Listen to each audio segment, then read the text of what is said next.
Uloga Ruskog carstva u stvaranju novovekovne srpske države predstavlja zatamnjeno pitanje srpske istorije. Uglavnom prećuteno ili netačno predstavljeno. Ne može se ta uloga opisati naravno u jednoj emisiji, ali kad odgledaš ovu emisiju, suština će ti biti jasna. Plan našeg kanala, Bajo moj, jeste da i ovo i mnoga druga bitna pitanja nacionalne, ali i svetske istorije budu prikazana kritički i na osnovu, naravno, istorijskih izvora. Bajo moj, na kraju krajeva, svi istorijski događaji već su imali svoje posljedice i svoje ishode. Sud o njima se na kraju krajeva može lako doneti. Sve je naravno počelo još u decembru 1806.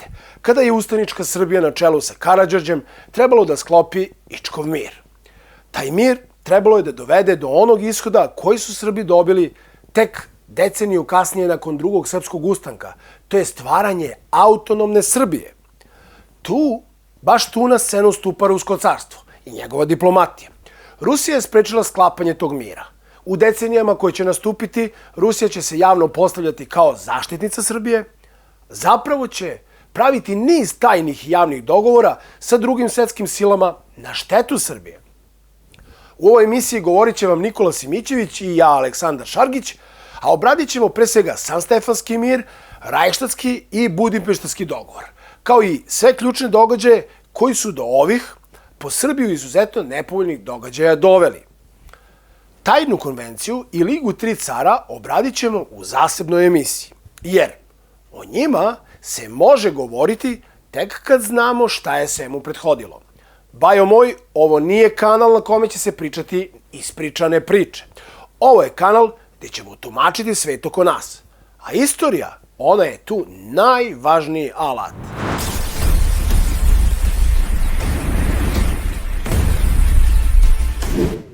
Rusija ne ulazi u rat protiv Turske 1877. godine kao romantični oslobodilac balkanskih hrišćana koji samo čeka da im ponudi punu suverenost, teritorijalna proširenja i stvarnu nezavisnost, već koristi male zemlje kao pregovaračke žetone, kao sredstvo pritiska za svoje imperijalne ciljeve. Bajo moj, ako ti je cilj da ne budeš moneta za potkusurivanje, ako ti je cilj da ne budeš pijun u igri velikih međunarodnih politika, onda dobro slušaj ovo objašnjenje. Isključivo nitima povezanim kroz Rajštatski sporazum, Budimpeštansku konvenciju i Sanstefanski mir, dolazimo do zaključka da je Rusija, kao i svaka druga sila, radila na ostvarivanju isključivo svojih interesa i da je sve drugo, priča o bratstvu, priča o pravoslavlju, priča o zajedničkim jezičkim korenima, ništa drugo nego narativ koji ne predstavlja trezven pogled na politiku. Bajo moj, da bi razumeo bolje svet oko sebe, što i jeste svrha ovog kanala, trudit ćemo se i u narednim emisijama da objasnimo da li je to možda bila slučajnost, a vidimo da nije, da li je moguće da nam je prijatelj neko ko nas je oterao sa Kosova, da li je moguće da nam je prijatelj neko ko nas je pretvorio u ulogu kolaterala u sukobu imperijalnih odnosa i da li je moguće da je ovo bio izuzetak. Da li je možda ovo zapravo kontinuitet jedne politike kroz čitav 19. vek, od 1804. i momenta našeg nacionalnog buđenja u punom zamahu, pa sve ono kasnije što će uslediti kroz različite dinastije i kroz različite ratove, predstavlja zapravo jedan kontinuitet.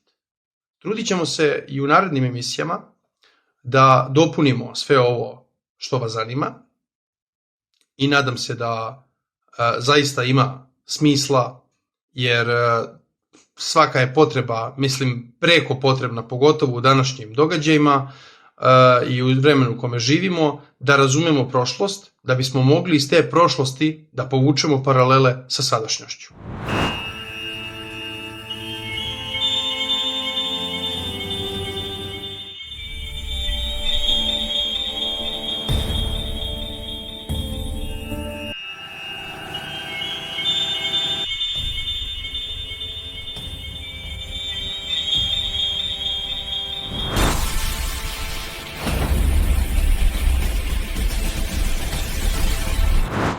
često se u medijima mogu čuti te konstrukcije kao 5 vekova ropstva po Turcima i tako dalje. A to nikako nije pravi opis činjenica. Srpske pobune nikada nisu prestajale. Srpski ustanci, podrška naporima drugih hrišćanskih država protiv Osmanlija nisu prestali ni u 16., ni u 17., ni u 18. veku. Istorija Osmanskog carstva na Balkanu je ujedno istorija srpskih masovnih pobuna uz masovne žrtve i progone. Zato se stvaranje novovekovne srpske države nikada ne sme posmatrati kao fenomen nastao u 19. veku. Cenu stvaranja srpske države platio je čak i Sveti Sava, tako što su mu zbog srpskih ustanaka spaljene mošti. Mnoga srpska stradanja mogla su se izbeći da nije bilo stranog uticaja, najpre Austrije i katoličke crkve, a od 1735. Rusije. Uključivanje Srba u rat Rusije za Azovsko more i Krim dovelo je do ogromnih žrtava i druge seobe Srba. Tako je kompletan srpski jug, Stara Srbija, Kosovo, Metohija, Rabno, današnji Arbanas, i sve 3 Makedonije ostao bez ogromne većine srpskog stanovništva. Stoga put do Berlinskog kongresa, kada je zaokružena nezavisnost i nezavisna država Srbija, zasigurno nije popločan ničijom do srpskom zaslugom, pogotovo ne ruskom. Rusija je svoje prave namere pokazala Sanstefanskim ugovorom, Rajštatskim i Budimpeštanskim sporazumom. Ova 3 dokumenta pokazala su pravo lice Rusije i njene prave namere prema Srbiji. Mada te namere Rusije, srpskoj političkoj eliti, bile su poznate još u vreme pisanja Načertanija, 40 godina ranije, a što se, naravno, iz teksta ovog srpskog nacionalnog dokumenta jasno može videti. U ovoj emisiji, dakle, najznačajniji akcent ćemo staviti na Sanstefanski mir, kao najpoznatiji akt neprijateljstva Rusije u ključnim momentima stvaranja novovekovne srpske države, dakle, 1878.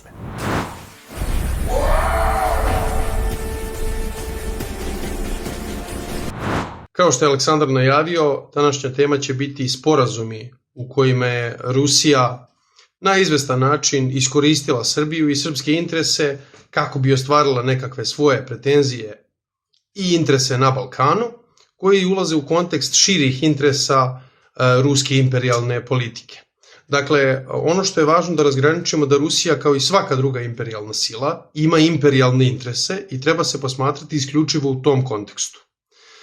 Tema koja je veoma poznata našoj javnosti jeste Sanstefanski mir, odnosno rusko stvaranje Velike Bugarske, sa ciljem da ostvari svoju geopolitičku težnju na Balkanu, a to je približavanje toplim morima. Dakle, Rusija nema izlaz na topla mora. Većina njenih luka su zaleđene neki po 9, neki duže meseci godišnje i ona 1878. godine odlučuje da povuče jedan diplomatski korak, a to je potpisivanje mira u San Stefanu sa Turskom. Taj ugovor je zapravo posledica rusko-turskog rata koji je trajao od 1877. do 1878. godine, ali ono što je jako bitno za nas kao Srbe je da napomenemo da je on i posledica srpsko-turskih ratova, dakle 2 srpsko-turska rata, nisu samo Rusi učestvovali u njemu, kao i učestvovanja Bugara i nekih drugih hrišćana na Balkanu, kao što je recimo Crna Gora. Dakle, ključna stvar je da je Rusija kroz taj sporazum sa Turskom napravila Veliku Bugarsku, zato što se njeni interesi svode upravo na Crno more, Crnomorski sliv i približavanje Carigradu, odnosno Bosforu i Dardanelima i Mramornom moru, kao jednim putem ka onim toplim morima, odnosno Egejskom i samim tim Sredozemnom moru. Rusija, koja je dobila mogućnost da se remilitarizuje na prostoru Crnog mora, dakle 1870. godine, sada ima svoje aspiracije da širi dalje, kao i svaka druga sila, kada osvoji određenu teritoriju, trudi se na svaki mogući način da nastavi sa tim širenjem i dublje. Zašto je to bitno? Zato što male sile su se trudile da sprovode politiku velikih sila u onom okviru i kontekstu koji je njima to dozvoljavao njihov biološki kapacitet, ekonomski, politički, diplomatski, svaki drugi.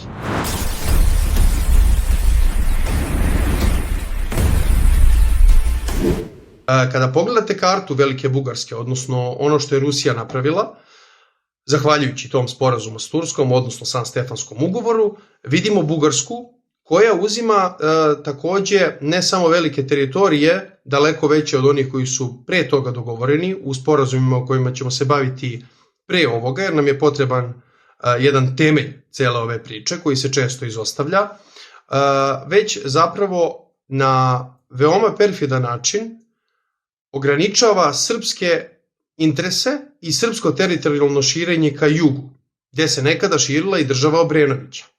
Dakle, kao što Rusija korak po korak ide ka jugu i ka Bosforu i Dardanelima, tako Bugarska ide ka zapadu. I sledeći korak nakon Velike Bugarske bi upravo bila aneksija Makedonije u korist, naravno, same Bugarske, odnosno potpuno stopiranje srpskih interesa i srpskog širenja ka jugu.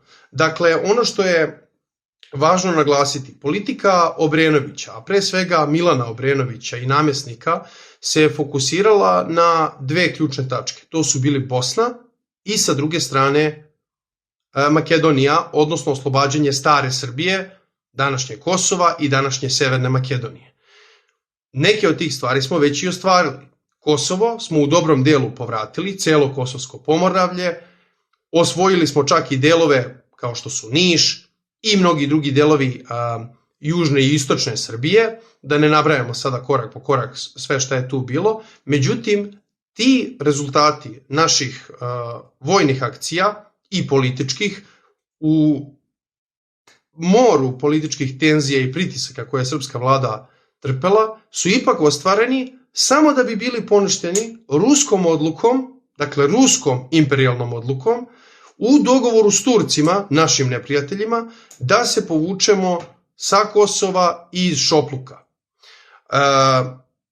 Kosovo u svesti Srba predstavlja ključni mit, i kada kažem mit ne mislim na izmišljenu priču, već mit koji je živ, koji održava motiv jednog naroda da napreduje, da teži ka nečemu i održava ga i održavao ga je čak i u ono doba kada nije bilo srpske države. Kada smo konačno, posle vekova ropstva, vekova borbe, vekova ustanaka i ratova, uspeli da ga oslobodimo, Rusi su zapravo izdejstvovali to da izgubimo Kosovo još jednom, tako što su ga predali u ruke ni manje ni više nego Turcima.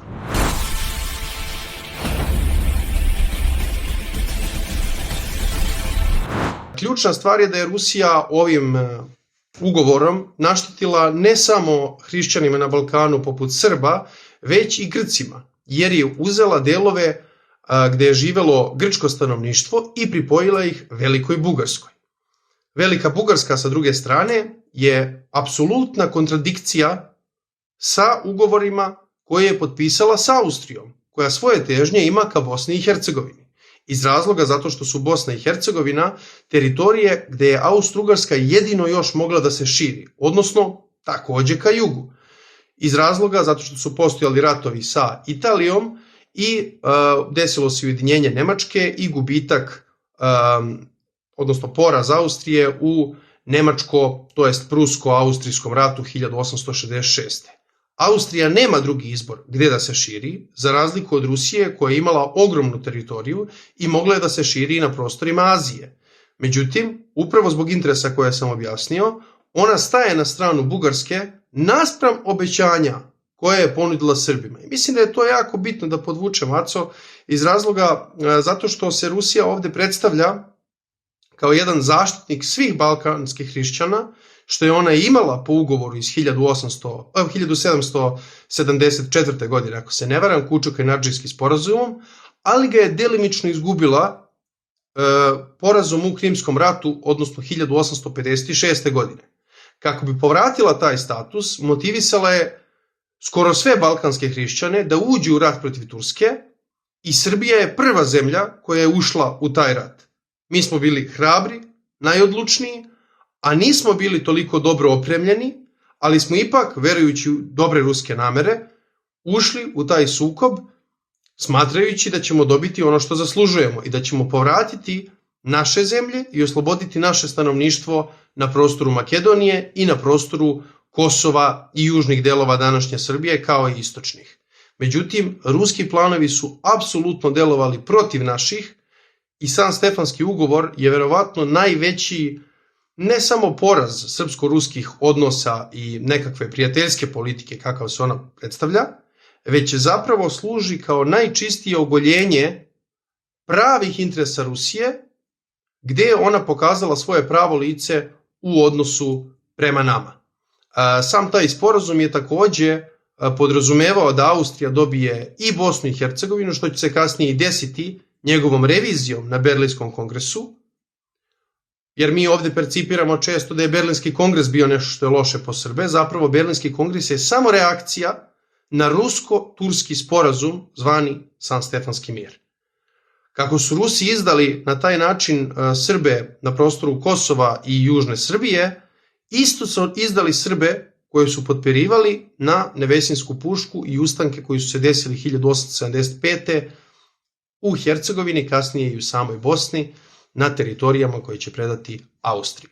Dakle, da rezimiramo, srpski interesi i srpsko stanovništvo i srpske teritorije, možemo slobodno reći, odnosno one koje su naseljene srpskim stanovništvom, su, zahvaljujući Rusiji, predate Turskoj i Austriji upravo sporazumima koje je Rusija potpisivala sa istom.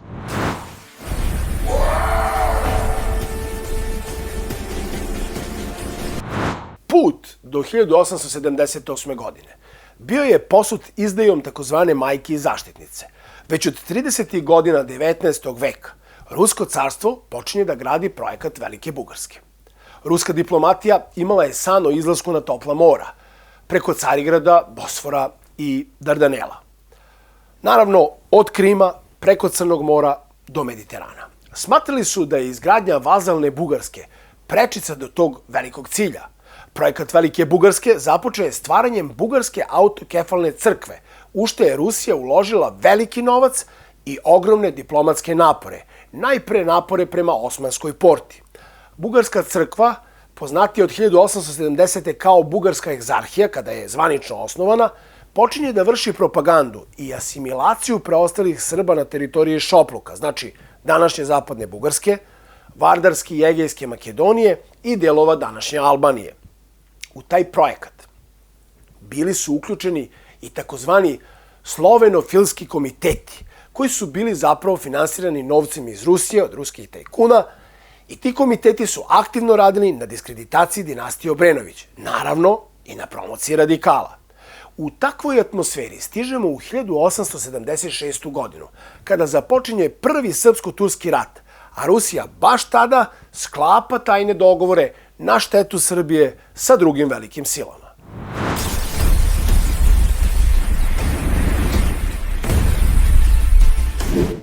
Kao jedna preteča događaja vezanih za San Stefanski mir, ne možemo izostaviti i Rajštatski sporazum. Rajštatski sporazum je sporazum koji je potpisan između Austrije ovog puta i takođe Rusije, koje su se dogovorile, što imamo zapisano u diktatima njihovih ministara spoljnih poslova, Andrašija i Gorčakova, gde se oni dogovaraju zapravo o jednom veoma podmuklom planu, a to je plan da na račun našeg truda, naših političkih težnji i naše upornosti, ne za osvajanjem, već za oslobađanjem srpskih teritorija i našim odgovorom, pošto je čitav srpsko-turski rat zapravo odgovor Srbije na represalije Turske, da kroz taj sporazum na izvestan način izigraju srpske interese, jer su njegove odredbe bile takve da su apsolutno ograničavale, kao za San Stefanski sporazum, srpske uspehe u Bosni. Dakle, Srbi na Bosnu zaboravite, ali zaboravite i na Sandžak i na Kosovo, zato što su te teritorije predate Austriji. Postoje izvesne male razlike koje se nas toliko i ne tiču kada je u pitanju zapis jednih i drugih, ali čak i po ruskom zapisu, koji je po znacima navoda povoljniji, i jedna i druga strana se obavezuju da ne uđu u rat protiv Turske, što je upravo suprotno obećanjima koje smo dobijali pre ovog samog rata i pre samog podsticanja ustanka u Bosni. zato što je sama Rusija govorila upravo o tome da će dati ne samo ekonomsku, ne samo diplomatsku i političku, već i vojnu asistenciju ulaskom u rat protiv Turske. 1876. godine, u krajem jula meseca, Srbija, a onda i 1. avgusta Crna Gora, će ući u rat protiv Turske, nadajući se neprekidnom ruskom ulasku. Dok smo sa druge strane od Andreja Karcova, koji je bio ruski konzul, odnosno predstavnik ruskog dvora i samog cara Aleksandra II. U Srbiji, dobijali veoma izmešane poruke. Te da će ući u rat, te da neće ući u rat. Na kraju, od toga nije bilo ništa i 1. novembra Srbija je morala da potpiše primirje. Jedna od tački, odnosno jedna od odredbi tog samog sporazuma je zapravo bio status quo u slučaju da Turska pokuša da uđe u Srbiju i često se navodi u našoj historiografiji kao jedna vrsta, ajde da kažemo, pozitivne okolnosti tog sporazuma. Međutim, kako to može biti pozitivno za nas? Dakle, mi koristimo svoje ljudstvo, svoje resurse, svoj moral, svoju vojsku, svoje oružje koje smo kupili i platili da bi se borili protiv Turaka. Zarad čega? Zarad rusko-austrijskih interesa.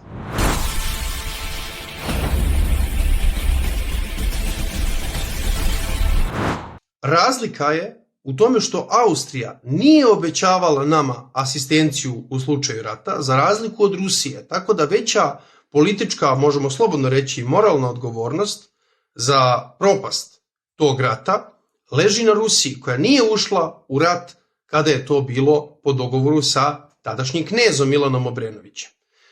Upravo u Rajštatskom sporazumu leži jedan od ključeva zašto Srbija po ruskim idejama nije ni trebala da postane kraljevina, nije trebala da uspostavi svoj diplomatski status i kasnije i sam rang kraljevine, što je uspela nakon Berlinskog kongresa, zahvaljujući Austriji, već vidimo i opake planove Rusije da u neku ruku izda i Austriju. Iz kog razloga? Zato što u Rajštatskom sporazumu i onome čime ćemo se baviti nakon njega, koji su prilično slični, to je Budimpeštanska konvencija, upravo stoji ključna stvar. A šta je to? Ne stvaranje velike kompaktne države na Balkanu, stvorene od balkanskih Slovena. Da li će to biti Srbi, da li će to biti Crna Gora, koji su svejedno mali, pa je to malo i teže ostvarivo, ili Bugarska. Na kraju, ili Rumunija u krajnjem slučaju, ali na kraju videli smo da je Rusija izigrala ne samo grčke interese, ne samo srpske interese, ne samo interese, možemo slobodno reći, i Rumunije, jer je poremetila balans moći na Balkanu, već je izigrala interese same Austrije, sa kojom se dogovarala preko Budimpeštanske konvencije i ugovora u Rajštatu. To je ključna stvar koja pokazuje da San Stefanski sporazum nije posledica nekakvog neulaska u rat kralja Milana na vreme, jer kralj Milan jeste ušao i u drugi srpsko-turski rat, zato što smo imali prvi srpsko-turski rat pre toga, gde Rusija je prva koja nije ušla u njega. A sa druge strane pokazuje da je Rusija izdala i austrijske interese i samim tim i nemačke interese, iz razloga što je Rajštatski sporazum, kao i Budimpeštanska konvencija i njihovo početno neulaženje u rat, bilo dogovor sa Austrijom i Nemačkom u nečemu što se zove Trojecarski savez, odnosno savez tri konzervativne sile na istoku i u centru Evrope. Samim tim Rusija je sebe apsolutno diplomatski blokirala, sve na štetu ostalih sila koje sam naveo, a upravo na korist sebe i Bugara.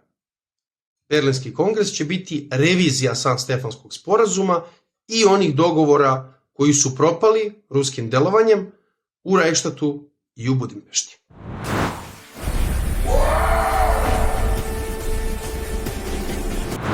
Knez Milan Obrenović u to vreme vodi velike bitke za Rašku i Bosnu. Međutim, masovno se stvaraju netačni istorijski narativi da je Milan Obrenović bio nezainteresovan za ove teritorije.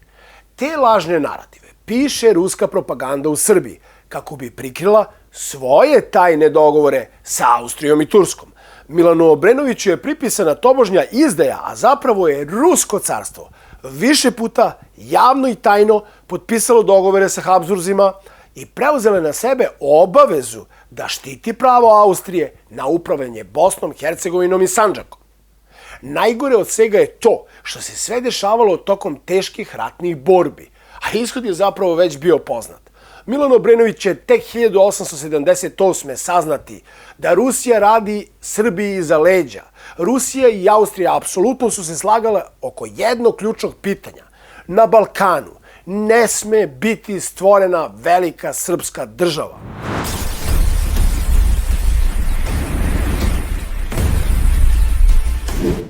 Budimpeštanska konvencija. Naredne godine, 1877. dakle nakon Rajštatskog sporazuma, Austrija uz manje razlike u samim sporazumima daje odobrenje Rusiji da ona ipak uđe u rat, što je imalo kontradikcije sa ranijim obećanjima koje je davala, ali kad je situacija bila takva, Srbi su se ponadali da ulaskom Rusa u rat konačno će uspeti da ostvare svoje interese. Međutim, upravo Budimpeštanska konvencija u svojim odredbama govori ne o proširenju Srba na Sandžak, ne o proširenju Srba, odnosno Srbije ili same kneževine na Kosovo i Makedoniju, već govori o nezavisnosti Rumunije, nezavisnosti Bugarske i zamislite o nezavisnosti Albanije. Što je ključno jer će kasniji San Stefanski ugovor upravo uticati na druge sile da i one pokušaju da stvore ono što ćemo znati kao Prizrenska liga, da bi održale balans sila na Balkanu koji je Rusija poremetila stvaranjem Velike Bugarske.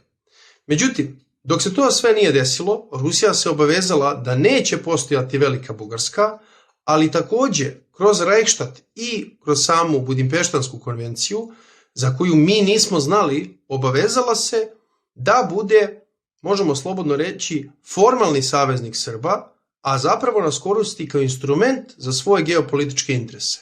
Dakle, u očima Rusije, Srbija biva moneta za potkusurivanje, koristan alat u borbi protiv Turske imperije, kako bi je oslabila i kako bi Turska alocirala deo svojih trupa na zapadno bojište protiv nas i protiv Crne Gore, dok oni svoje interese ostvaraju na prostoru Bugarske i približavaju se Carigradu, koji je upravo po Budimpeštanskoj konvenciji trebao da bude slobodni grad, što ponovo pokazuje kontinuitet ruskih interesa sa Mramornim morem i kasnije izlaskom kroz Moreuze na Sredozemlje.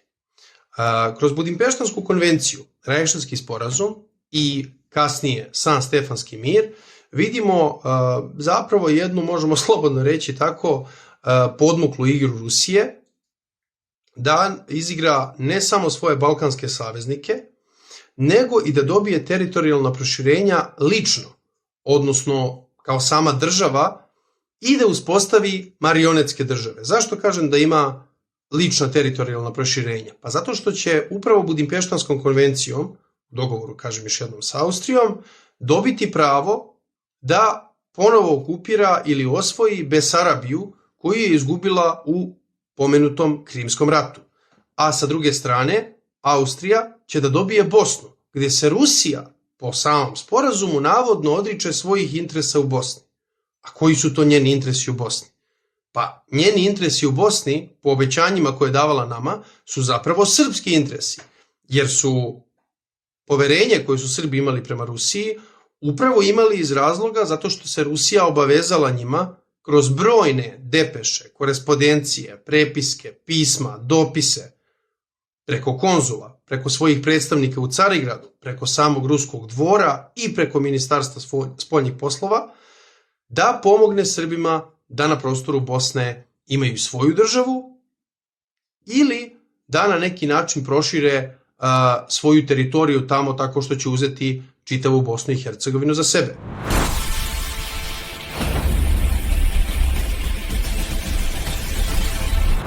Međutim, nemojmo zaboraviti, Rusija je u Trojecarskom savezu.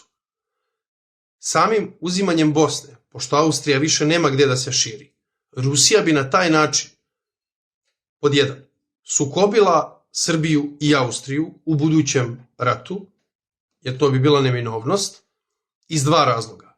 Pa ne samo da Austrija ne bi imala gde da se širi, nego ne bi imala gde da se širi i Srbija, jer bi Bugarska imala svoje pretenzije na Makedoniju, a sa druge strane Srbiji bi bilo onemogućeno da se širi na jug, zato što su odredbe ovih svih sporazuma govorile upravo o austrijskim interesima u Sandžaku i kasnije, logično, pošto je Austrija htela da ide ka Solunu, da se širi i ka Kosovu i dublje, gde bi naravno ona bila sprečena od Bugarske. Kada pogledate geografiju, pogledajte mapu, to dovodi Srbiju u apsolutno okruženje Austrije i sila koje nemaju razlog da reaguju i da nam pomognu, poput Rumunije i same Bugarske, koja bi očigledno, što smo videli po kasnijim događajima nakon Sanstefanskog mira, odnosno 80. godina sledeće decenije 19. veka, imala neprijateljski stav prema nama.